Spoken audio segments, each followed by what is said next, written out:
Hello, everyone. Thank you very much for giving us some time, and we welcome you into our homes, such as Irish hospitality does. Today, we are going to be cooking shepherd's pie. I am Peggy Cornish, the National Irish Historian, and nothing is more Irish than shepherd's pie. Shepherd's pie can be traced back to the 1760s in Ireland. And what it was, the tenants on the lands, they were getting the leftovers from the lords of the castle. And lots of times shepherd pie was made with mutton. As we know, shepherds take care of sheep. So that is shepherd's pie. Now, many people will say shepherd's pie is beef. Actually, no, that's cottage pie. So we have two different kinds, but what I figure the true Irish shepherd's pie is made with lamb. A lot of your traditionalists will do that.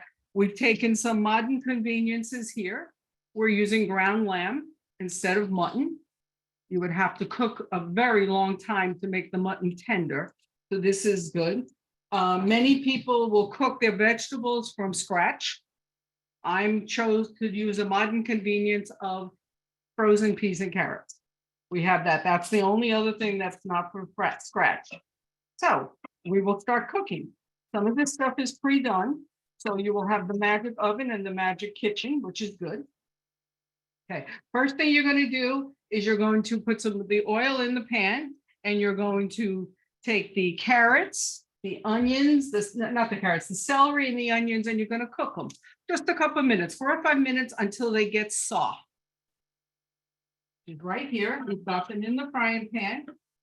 It depends what type of pan you want to use. You can use a cast iron frying pan or an oven safe, or you could use a casserole to dump everything in it when you're done.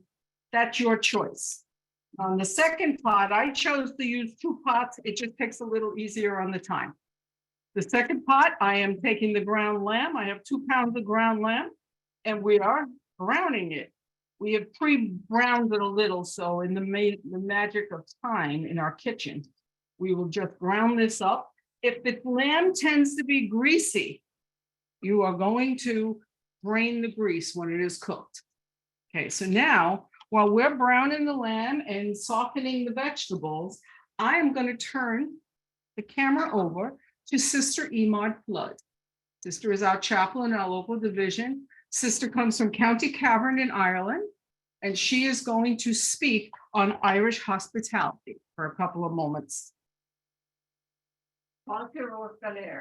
It's so great to be with you this afternoon, and it's great to be here in Peggy's home, the great hostess, and the smell of food when I came in here this morning was just amazing. So thank you. Oh, thank you, Peggy. Sorry, it's a little problem here. Hold on one moment.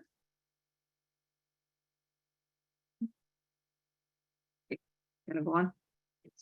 Okay. There's a saying that I have, and it goes like, laughter is brightest in the place where the food is. Laughter is the brightest in the place where the food is. So you always make it when you come into a house, you always make it to the kitchen. Okay? There's an Irish word that I'd like to explain in a minute, and that's the word Meitheal. I'm sure you've all heard of that in Ireland.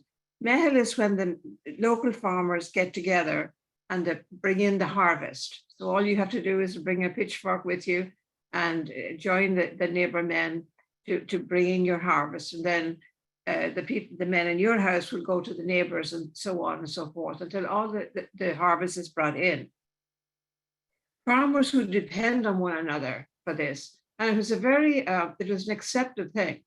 The women also had the role, and that is that they would cook the dinner or the lunch for them and bring it out to the fields so that the men could enjoy the food there. And they would just sit around and eat the food. Obviously, Irish soda bread would be one of the features on it. And then we would, sometimes the women were invited to help with the farming, and sometimes they just took the dishes and went home. But it was a great means of being hospitable to one another and to share with one another what was going on the farm. You talk regarding hospitality in Ireland, you talk to anybody who has been to Ireland, and I'm sure all of you do it many, many times. they will most likely tell you the happy stories, the people they met along the way, how good the food is, how welcoming the people were. And some of these people will be met alongside the road. They will be met in the pubs. They'll be met on the street in the towns, and they would stop and ask you how you're doing or welcome you home. And there was just this sense of they really were happy to have you home. Now, hospitality is an ancient pre-Christian obligation in Ireland. Laws provided for free food, drink, and accommodation for travellers to be made available to all.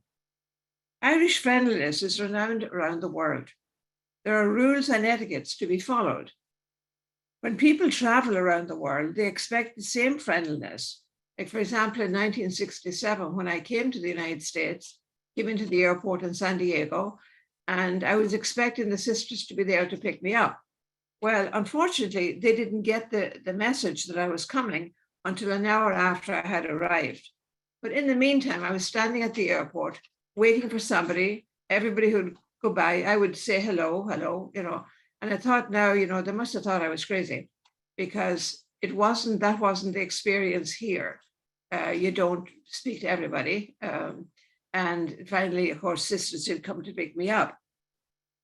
But I had an experience when I went to India the first time in 2010 at the airport. A group of Indian women were there with signs, "Welcome, sister."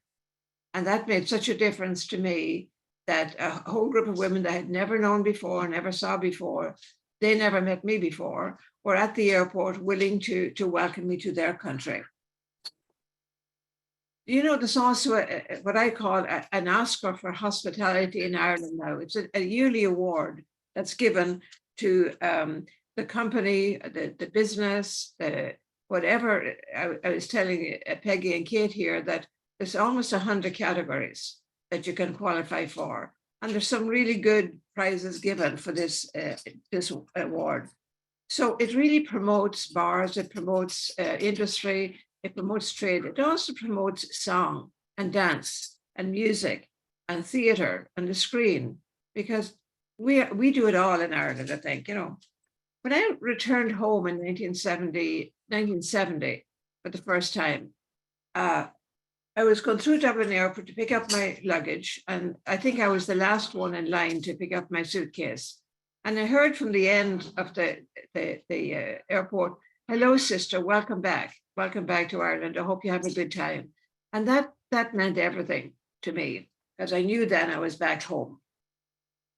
There was another experience in New York. One year I was coming back after Christmas, and there was a snowstorm, and flights were delayed. And rather than complain and so forth, there were some Irish men and women in the airport, and they took out their instruments, their accordions, their fiddles, their tin whistles, and they started playing the music. And suddenly, not only were people dancing in the terminal, but they started singing the songs as well. Now, that was a very heartwarming experience for me, to see that the music and dance is still maintained, it still kept going. In ancient Ireland, hospitality was mandated. Everybody had to do it. It's hard to believe that you have to mandate something good. But welcoming the stranger was an enforced cultural norm with guidelines. You could be shunned and even sanctioned if you weren't friendly. And something worse could happen to you is that they'd compose a song about you, about how mean you are. And it would obviously end up for the rest of your life, hearing that song. And it would be the same theme, that you are mean and dingy and whatever, And we have many songs like that in Ireland, because people just didn't want to be hospitable. So you could be fined or you could be shamed, and probably both go together. Ancient Ireland had no towns or major roads, and areas were located by mountains and vast bogs and huge forests. So the people were kind of hidden between all of that, so that to survive, they had to meet with one another and eat and take care of each other. And it promoted travel, it promoted trade, and it encouraged new ideas, crafts and traditional arts. That led to a very vibrant rural life. The strangers could just drop in and they would receive a warm meal, hot water, and a straw bed, and entertainment. And that really is where the term Céad Míle Fáilte came from the hospitality that was offered to the people in their homes. This left a cultural imprint on Irish people that see the benefit of an outgoing disposition and giving strangers a warm welcome. Our bed and breakfasts now are kind of a carryover from that. I remember, I was sharing with the ladies here today, I remember going with my family in 1970 on a vacation, and it only cost us $5 a piece for the bed and breakfasts. Now, also, I've had the experience in going to these homes, and the woman of the house or the man of the house would come into the breakfast and just make sure everything was okay, and if there was anything we needed, or they would even ask us sometimes where we were planning to go that day. And not only would they help us with it, but we had one case where one of the women said, you know, my brother lives down, you know, about 20 miles from there, and he'd love you to go visit. So it was kind of a mandate put on us. If we go there, well, we have to go see the brother or the uncle, or maybe even the mother. And again, that was part of extending the hospitality. When I went home the first time from America to Cavan, it was an experience, I tell you, because my parents wanted me to go and visit the neighbors. So they had a taxi ready, and every house I went to that morning, I received a boiled egg and a piece of toast. That was what they offered, and it was wonderful. But I tell you, I didn't eat a boiled egg for many years after that, because I had so many eggs that morning. So no prying questions when you were at the bed and breakfast. You couldn't be asking prying questions, couldn't be asked. And once hospitality was accepted, the visitor was obliged to refrain from any type of violence or harsh words.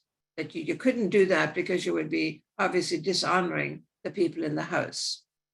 So if it's only a cup of tea or a slice of bread or conversation, and of course, spreading the news around the neighborhood, hospitality continued.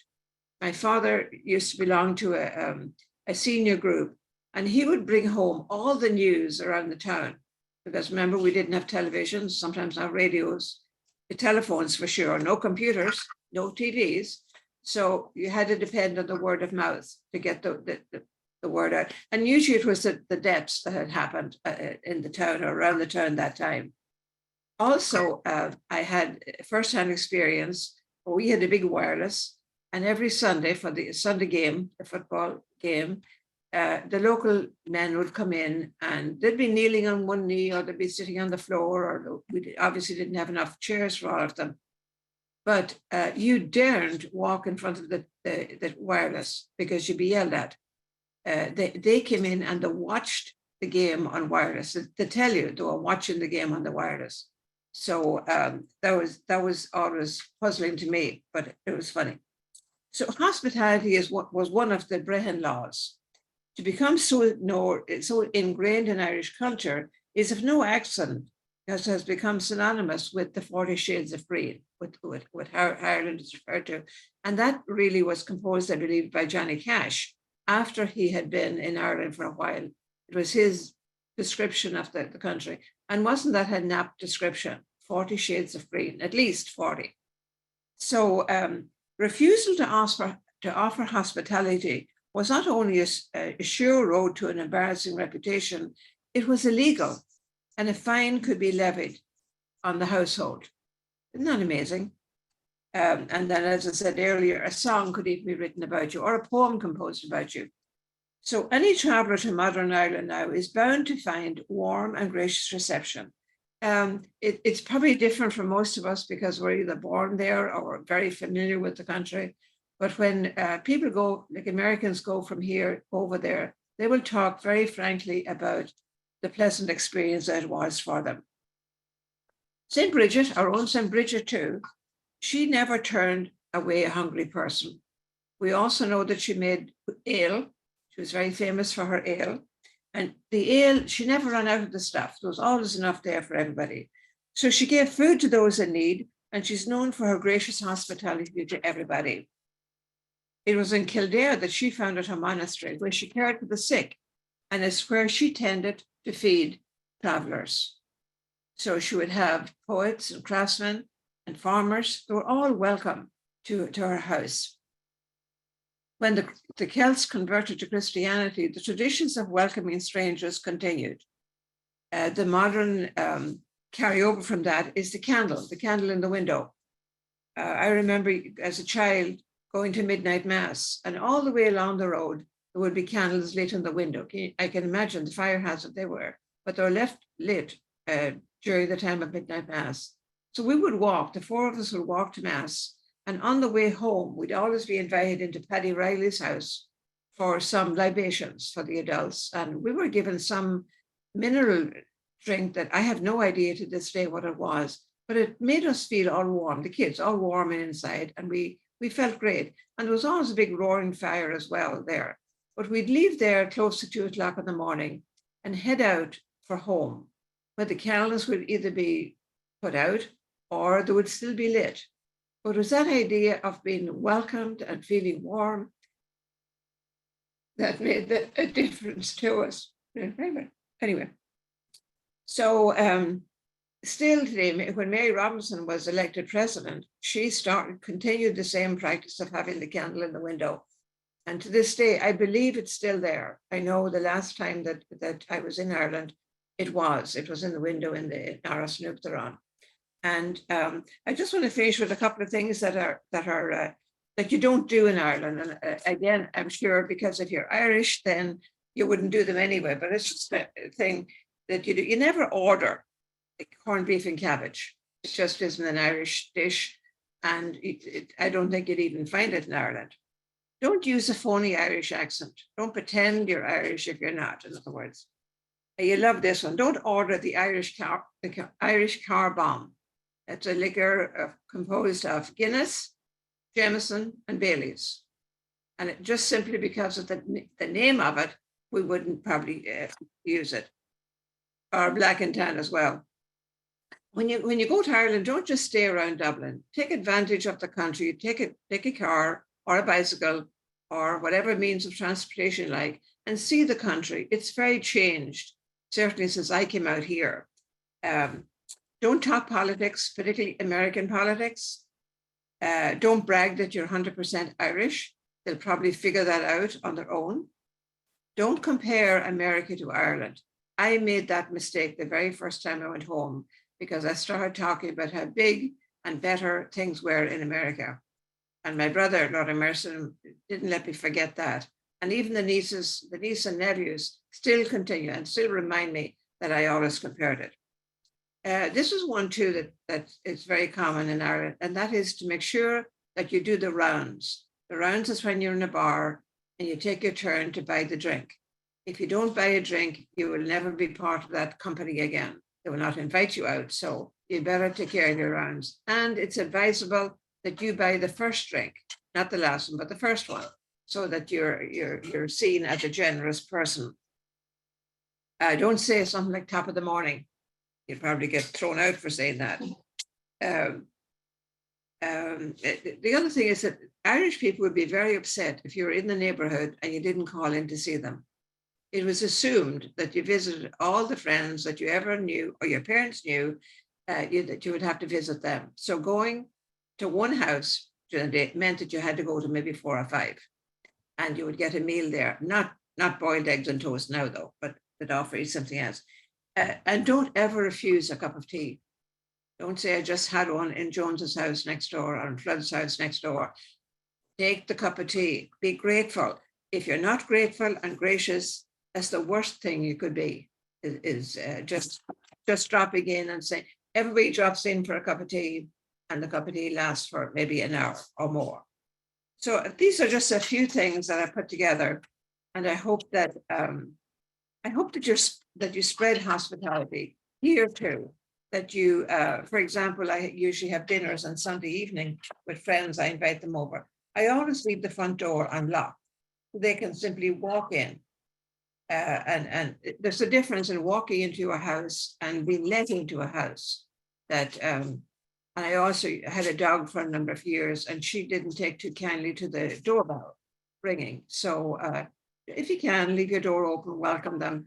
And they usually end up in the kitchen anyhow. I've had as many as 10 people standing in the kitchen having a glass of wine rather than going and sitting out, because they wanted to share their stories with me, because they knew I'd be in the kitchen cooking or doing everything. So just if you were born in Ireland, just remember the great things that you did or that you saw your parents doing that meant life for other people. You were giving energy to other people, and you were making them feel welcome. It is Ireland of the welcomes, and we should really promote that and practice it among each other. So thank you all for listening. If you have questions, you can ask them.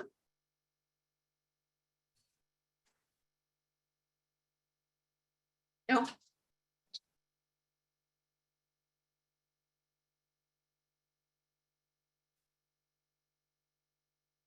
Thank you very much, Sister Emar, for that informative, inspiring talk. Irish hospitality, you hear about it, but it means a little something when you hear it with the brogue. We're going to go back to cooking.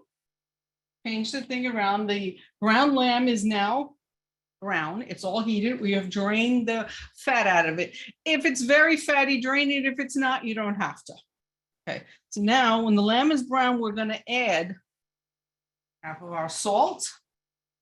We're going to add half of our pepper, the ground black pepper. Let's see, I'm reading my notes. My Worcestershire sauce, I have everything written out on the, anybody who wants the recipe, we have it put, we're going to post it on the website. The tomato sauce, which is 2 tablespoons. The tomato paste, I'm sorry. The minced garlic. We have everything measured out. Use my hands. When you're a cook in the kitchen by yourself, nobody knows. Okay, and that's from Julia Child herself. The ground thyme and the ground rosemary. These are all very traditional flavors for a shepherd's pie. Okay, so we are going to keep the fire on. We're going to mix this up and just let it brown and develop the flavors with the spices. It just takes a couple of minutes to get everything going. The heat will do that to you. Okay, we'll simmer it for maybe 5 minutes. Okay, we're going to do that. And in the meantime, we will be cooking our celery and our onions. And since I have pre-done them, you can see that they're all softened. We started them at the same time we did the meat, and we're all going to combine them in the pan. And we are going to do the actual cooking of the shepherd's pie in this can. It's a fireproof frying pan that you can put into the oven. Just stir it, lower your flame. You don't want it to burn at this time. Okay, I'm just going to lower my flame a little bit. And while this is getting all the spices are developing the flavors all together, I am going to go over. We have boiled our potatoes, peeled them, cleaned them, boiled them. Now I have them over here, and we're going to use a rice, what they call a ricer. And it squishes into the potatoes, and it really makes a good creamy potato. So I'm going to finish doing that right now. Does anybody doesn't know what a ricer is, I can show you. You fill it up with the potatoes and you squish it down, and it's just like you're using a mixer to mash your potatoes. I should have pre-done some of this, but I didn't. Just squishing it down.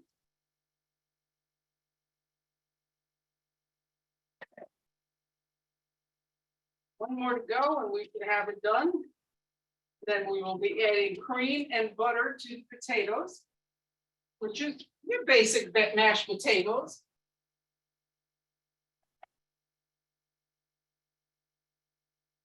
Okay, we're going to add the cream.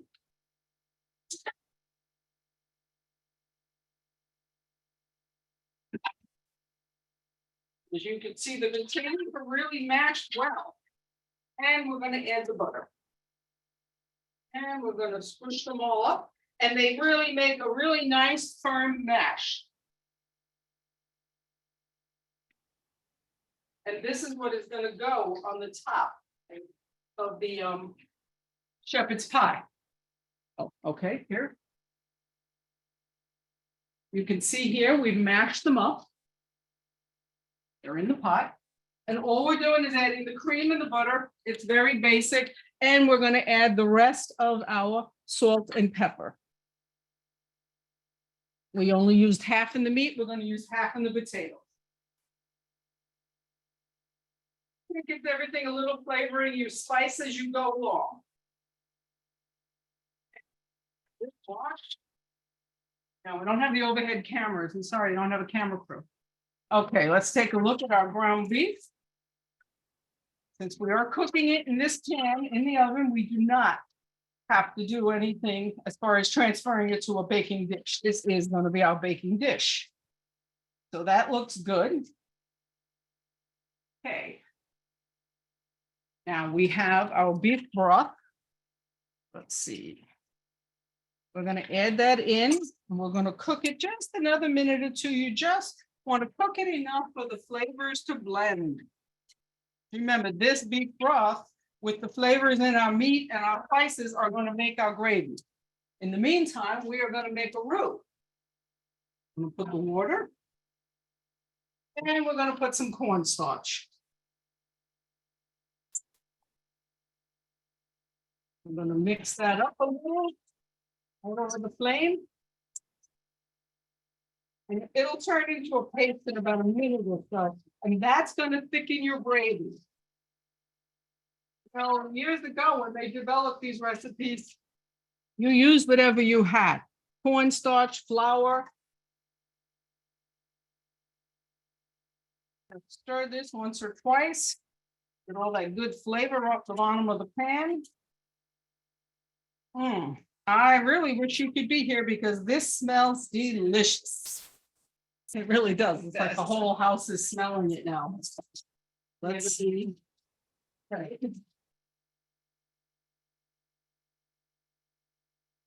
The roux here is turning into a paste, which is what's going to thicken our sauce here. I don't know if you could see it, but I did it here, and now it is basically, it looks like glue.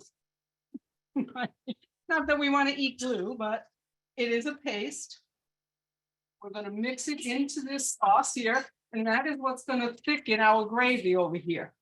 Now, some people, when I was researching some of these recipes, they made a lot of the roux. They used, instead of about 1.5 cups, 2 cups of the beef broth, they used 6 cups. What they did was, it was a nice idea. I tried it. I wasn't crazy over it, but I did like it. They put it in, they mixed it all up, and then before they put the lamb, the shepherd's pie, the meat into the oven, they drained off most of the gravy and they served it separately. So that way, anybody who likes a lot of gravy on their stuff. It's stuck in here. Okay, there we go. Give this just a minute.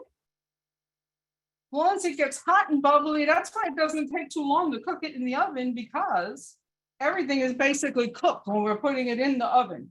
The meat is brown, the vegetables are soft. We want to let that roux in there a little bit, just to thicken. I use cornstarch because that's what the more traditional recipes called for. But you only have flour, use it. Improvise, nobody knows. Okay, now this is pretty much done. So what we're going to do here, let me just double check my directions. My last ingredient. I know this is a modern ingredient. It's a cup of frozen peas and carrots. Gotta have your vegetables. And because they're frozen, it literally takes a minute for them to heat up in here. You just stir it up. Not only, and look at that, it gives it a beautiful Irish color, the green and the orange. With the white onions. Boy, we're very patriotic today. Okay, this is basically done now. So what we're going to do, we're going to turn the heat off, and we are going to top this with our mashed potatoes. I don't know about you, but I love mashed potatoes. Okay, so, and a little hard, we're going to mush it around. Let's see if it doesn't fit. I will make it fit. All right, we've got all of it. This is where you can design your potatoes. I just use a fork to make a grid around the center of it. Don't be afraid to use your hands as long as you wash them. Okay. Now.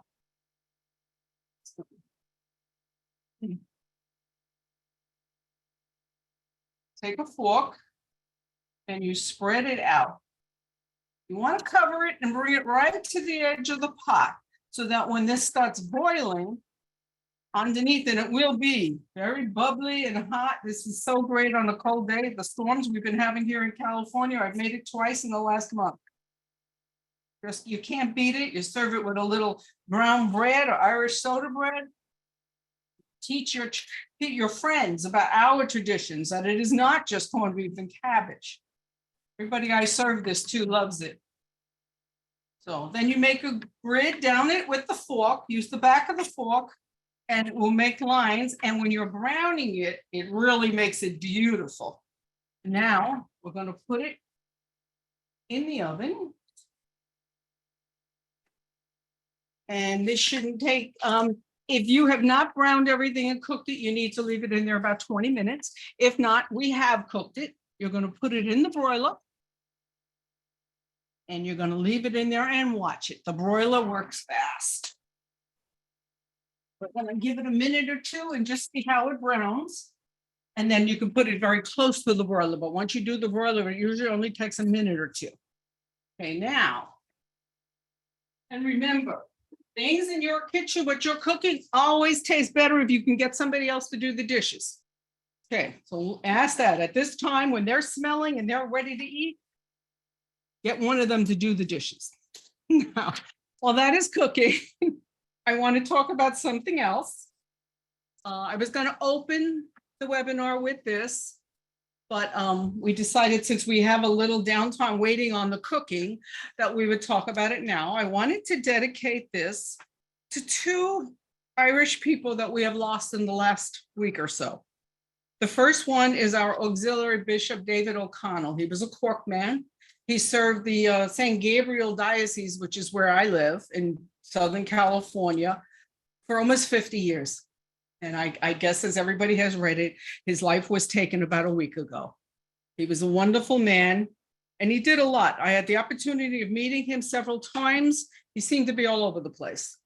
And he came over to me one time and I was at a Eucharistic Congress and he was just saying hello to everybody. And of course, he noticed I had a Hibernian shirt on, so it had the Irish flag on it. So we brought up a conversation. He was just a warm, wonderful person, and he truly lived his Catholic faith. And then the other person I would like to talk about died yesterday, and that was Rita O'Hare. Rita is a true woman of Irish history. She did a lot for a united, free Ireland, and we should pray for both their souls. So I would like to say now, I'm double checking this. Let me just move this up a little bit so it doesn't burn.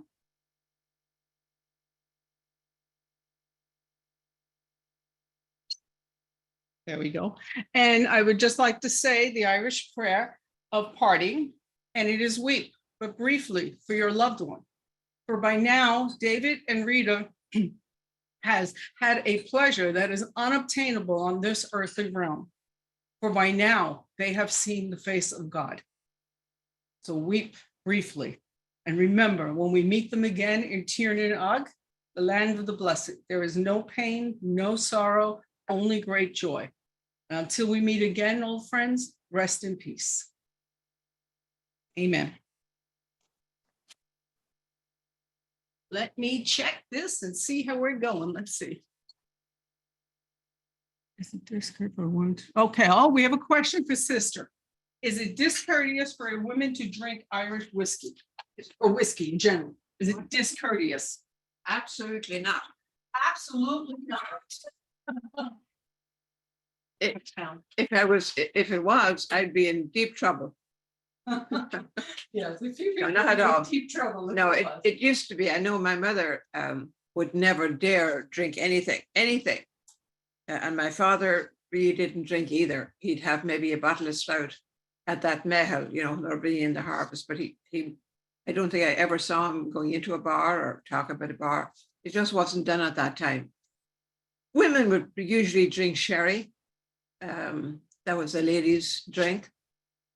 But in terms of hard liquor, I don't think so. I don't think that was the practice. No, the answer was no. No, sometimes whiskey warms your bones. This still needs just a minute or two. It's under the boiler. If anybody has any questions, this is the time to do it. And remember, shepherd's pie is one of those recipes that if you ask 6 people how to make it, you're going to get 6 recipes. Try them, the different things that people add. I know we've made a more modern things to our recipes, such as putting in the frozen vegetables. It's okay. We do that. And then you could serve it with brown bread or traditional Irish soda bread as we know it with raisins. I says here we have, this was absolutely a fabulous recipe. It was so easy to make.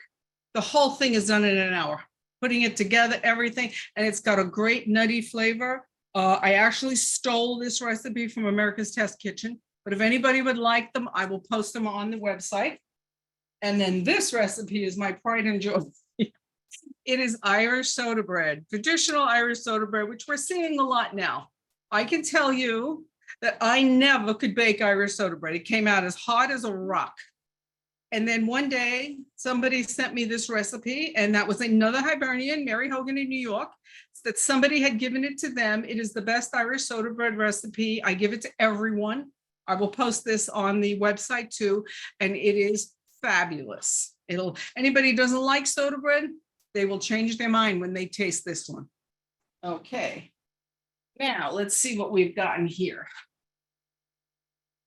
Okay, it's just getting a little tipsy on the brown, which is what we want. Is that not good enough, or we should do it a little longer? Longer. Yeah, we're gonna make it just a little longer. We need about another minute or two. It's just getting brown, but now's the time you really have to watch it because it's getting to the time where it goes fast. But Irish soda bread, you can, not Irish soda bread, shepherd's pie, people do make it. It's cottage pie if you make it with beef. But I make it with leftovers all the time. I use the same recipe. I don't care if I'm cooking beef or lamb. I mean, I make roast lamb for Easter. And here we're going to have a cup of Irish tea. It's absolutely wonderful. You get your tea set out. You have a little hospitality, and that's it. You have a cup of tea and your friendship. It's wonderful when you can get together. Okay. Okay, here. We have a question from Carol. Is there anything one should never do on a particular day in Ireland? It used to be going to the pub on St. Patrick's Day. St. Patrick's Day, when I was a child in former days, it's a holy day of obligation in Ireland, so you go to mass. But the pubs were always closed until about 6 o'clock in the evening. And but that wasn't, after mass you would go home, have breakfast, and then you go back into the town, and there'd be singing and dancing competitions on a green or on, you know, some general place in the town. And it was just a time to get together and sing and dance, play music. And oh, by the way, they may go to the bar, you know, for a couple of hours, but it wasn't an all-night thing like the crazy way that they celebrated here.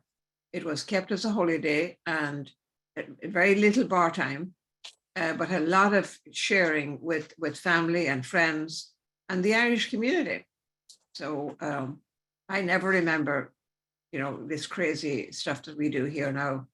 That never was part of the culture.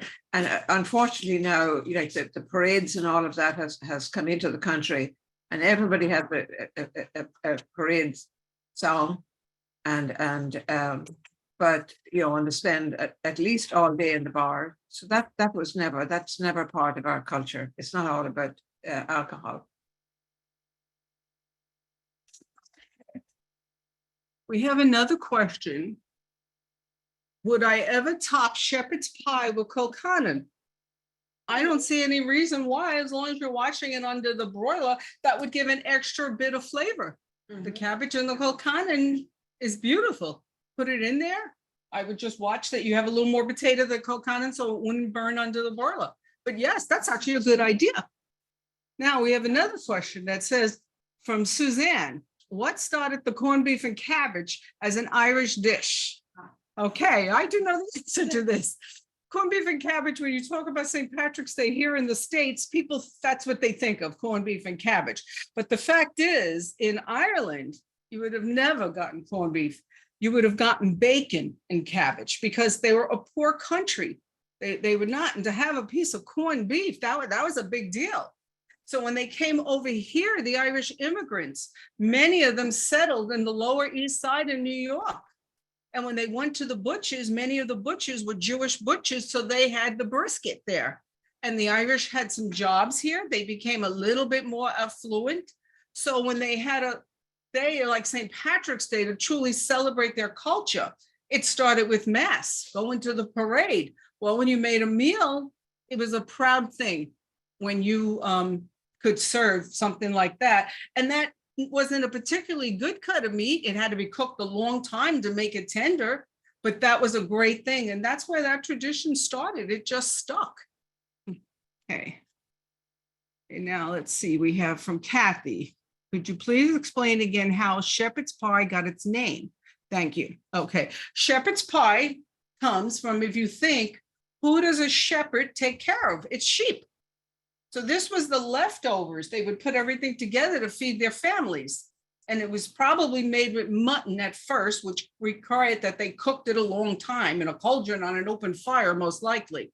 But they have things in all the way back to the 1760s that mention shepherd's pie, but they always mention it with mutton. And that's because the shepherd took care of the sheep. Whereas cottage pie was more the affluent because it was beef. It was the landowner who owned the castle. And what happened, it was his staff who had the leftover beef, and they lived in little outhouses, which they called cottages. And that's where that got the name cottage pie. I hope that explains it. Okay, let's see, do we have anything else? Is there any other questions? Well, now we can have the unveiling. We've taken it out of the oven. You've got a beautiful top on it. You can see here, it's bubbling around the side, which is exactly what you want. And now you've got the top of the potatoes because it's heated and it's under the broiler for just a couple of minutes.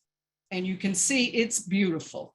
Now what I'm going to do is cut open and put a little here.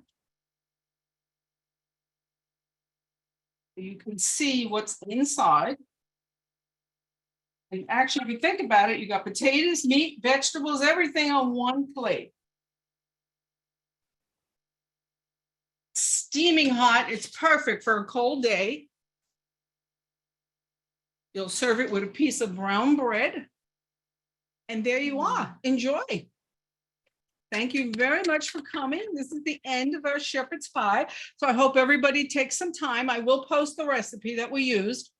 And now I'm going to show some hospitality to my guest. Let's see. One more question. We have another question. What is that? Two. I always add carrots. My soda bread is done. Is caraway done in traditional soda bread recipes? Yes, it is. And I know some people don't like the caraway seeds, you know, they get stuck in their teeth. But one thing, I got a tip from somebody who makes good soda bread, and what she does is she takes the soda bread and grinds it in a little cloth, a spice grinder, and puts it in. You get the wonderful flavor, but you don't have the seeds. And that's the thing. A lot of people don't like them. But as far as I know, all the traditional recipes for Irish soda bread do have caraway seeds in it. And that also may depend on where you come from in Ireland. You know, what your family traditions are. Soda bread is one of those dishes that, I mean, I can sit here with 10 different people in my division and talk, and everyone's got their own recipe.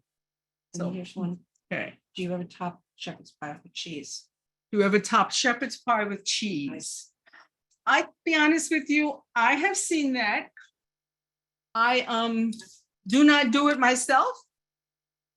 I just don't see it. Some recipes do. I think the recipes that have it topped with cheese are much more modern recipes. We tried to stick with a more traditional recipe for shepherd's pie. And I have never seen a traditional recipe with cheese on it. I mean, a lot of them are just modern restaurants and stuff. If you like cheese, put it on, it's your recipe. Okay, let's see. No more questions at this time. It looks like we've come to the end. I hope everybody has enjoyed this. If you have suggestions for another webinar, please let us know. We will have another webinar on March 26th, and it's going to be, the speaker will be Mike McCormick, who is the past national historian and the editor of the Hibernian Digest. Mike is a renowned author of Irish books, Irish information, Irish history. He's a great lover, and he has done books with the women talking about how great it is. And that's going to be our next webinar, Mike's admiration of Irish women. And he's going to talk about maybe 10, 15 different women from Irish and Irish American history. It'll be very informative. Please join us. The link was sent out last night, and I'll send a reminder in about a week. Okay, and I thank you very much, everybody, for attending. And lunch up. Here's a cup of tea. We're going to sit down and have lunch. You cannot believe how this kitchen smells right now. It's wonderful. Would you like to taste it? You want to put this on? You can taste it. We're going to have Sister taste it to see how she likes it. Here, let's put this over here.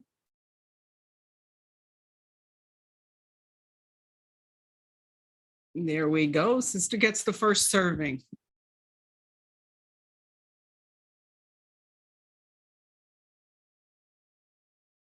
Wish you were here. This is excellent. Thank you, Peggy. You're welcome. And This that's really gonna is good. end our webinar. Thank you so much, everybody, for taking your time out. I hope we'll be cooking this soon.